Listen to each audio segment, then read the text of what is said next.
Hey everybody, it's me, Angel Benton.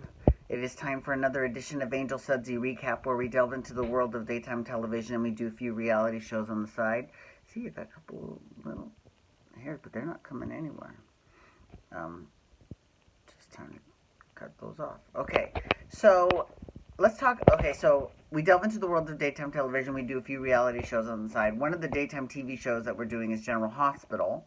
Okay, so let's talk about General Hospital because there's something that I kind of want to discuss a little bit, and that is the fact that Genie Francis has been let go. Well, she's been let go from her contract, and well, it was time to renegotiate her contract. And she decided, and they said they wanted her for 12 really good episodes a year.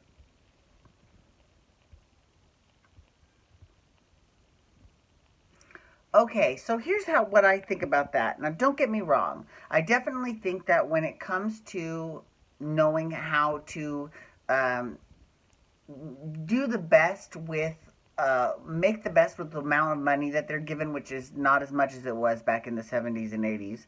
Um, but he does a good job with that, and I'll give him credit because, and honestly, he brought that show back from the dead. Him and Ron Carlivati brought General Hospital back, so that's a good thing. And now Ron Carlivati's off doing his thing for Days of Our Lives, but Frank Valentini's still at General Hospital. He's still doing great. Having said that, I'm sure that they are paying a shit ton of money for Sunny as well as Jason. So my thing is okay. I mean, like in terms of the whole Me Too movement, or which not so much the Me Too movement because that's not really about that, but in terms of the whole gender equal pay, the soaps are a really bad example because the male soap opera actors usually make a lot more than the female, and I don't know why. It doesn't make any sense, especially because especially because the ladies on the show are the ones that do all the heavy lifting. Right, the guys on the show, they have some dramatic moments, but for the most part, it's really all about the girls, and that's with pretty much most of daytime television, actually. Whether it's Bold and Beautiful, Young and the Restless, Days of Our Lives, I mean, they're all pretty much female oriented, but which is weird because they, if you would think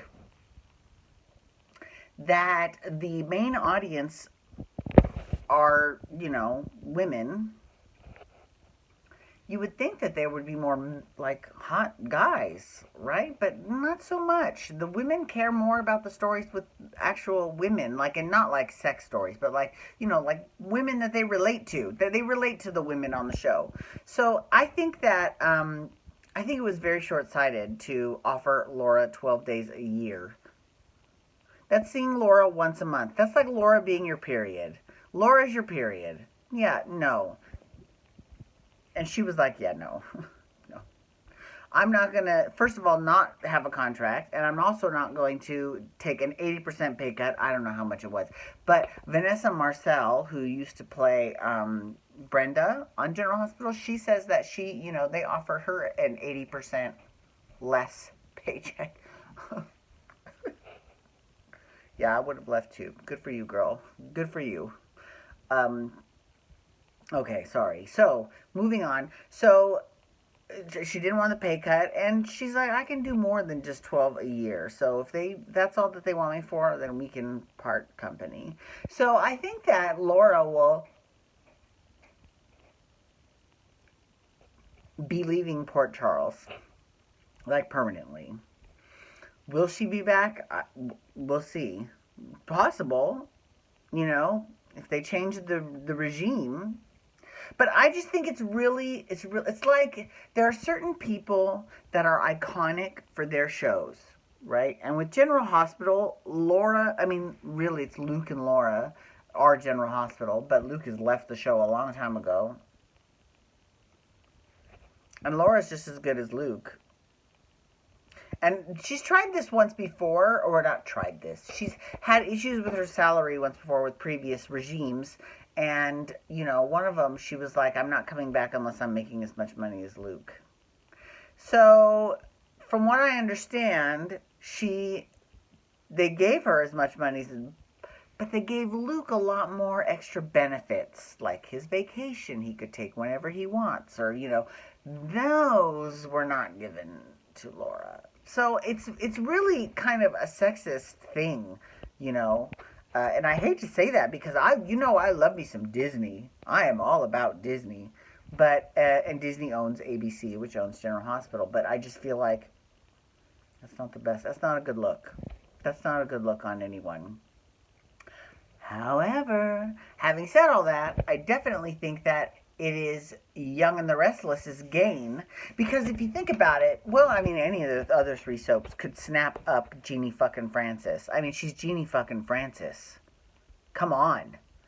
So I think that I don't see a story right now. I mean, but again, I'm 6 months behind the times when it comes to Days of Our Lives. So, well, I mean, in terms of when they're shooting, and that's just because of their shooting schedule. It has nothing to do with me. But in terms of their story, I don't see Laura, or she would be Diana Colville, who she played on Days last time. But I don't see a way for her to come back just yet. Having said that, Young and the Restless, oh yeah, we need Genevieve back in a big way, in a big fucking way, and here's why. So, first of all, everyone was talking all about Jabot Cosmetics, and they also bought a line called Parker Beauty, and then there's Brash and Sassy. But what we forget is that Brash and Sassy, there was a period of time when there wasn't Brash and Sassy, and that's because we had, what was it, Circle of Beauty? Was that the name of it? Beauty of Nature, Circle of Beauty, Beauty of Nature, whatever. It's all the same thing. So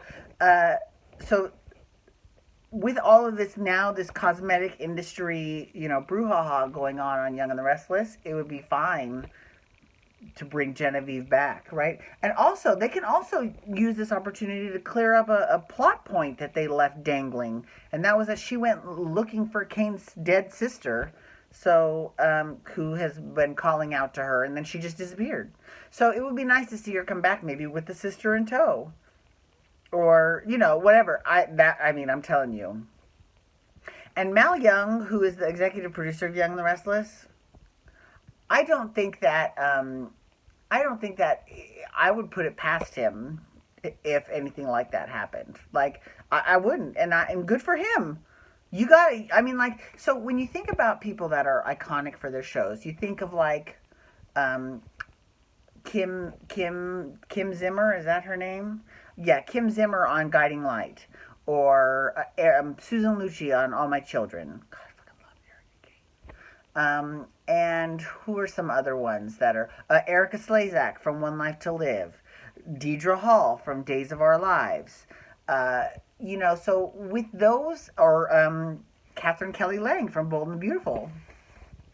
So with all of those ladies, they pretty much are their shows. I mean, like, Catherine Kelly Lang's had that same job for 33 years. I mean, like, she better get it. Good for her.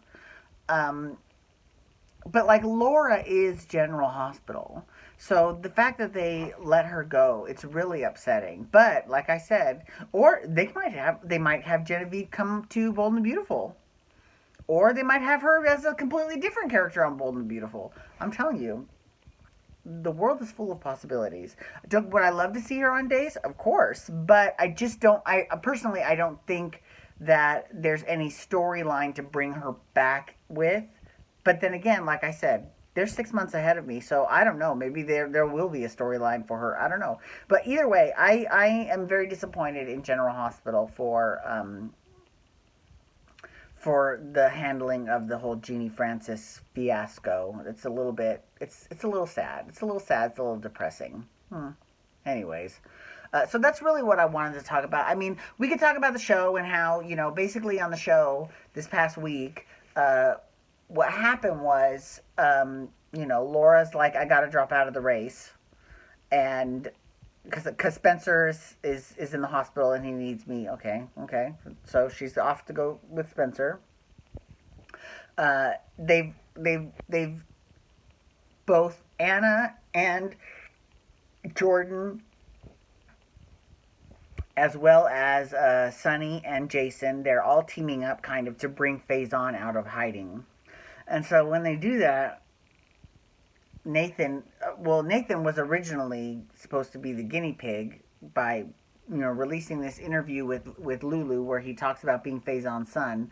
But apparently he's got another son who we believe is Peter August. So that hasn't been like confirmed on the show yet, but Peter August wasn't really on this whole week. What else happened this week? Not much. I mean, like, I'm sorry. I was kind of shook by the whole news about Laura. It really upsets me because you don't understand how much I fucking love Genie Francis. I love her so much because when I was little, there were, I think, 3 ladies that I was just in love with. No, 4 ladies, right? There was Olivia Newton-John, Deborah Harry, Stevie Nicks, and Genie Francis. She's the only actress to make that list, but she was just everything to me. Oh my God, she was so fantastic. So I hope I get to still see her somewhere, because I think she's fucking fierce. Anyways, thank you so much for logging on today. I do appreciate it. Please feel free to follow me on Twitter, Instagram, and Snapchat at Angel Benton. You can hashtag GH to talk about General Hospital, or you can also hashtag Amazing Race to talk about the Amazing Race, which I'm doing next. Most likely tomorrow morning, and have a wonderful night. Oh, and you can also hit that subscribe button on my YouTube channel to get my YouTube videos sent to your email inbox every single day. All right, everyone, have a wonderful day. Peace out. Wubba, wubba, wubba.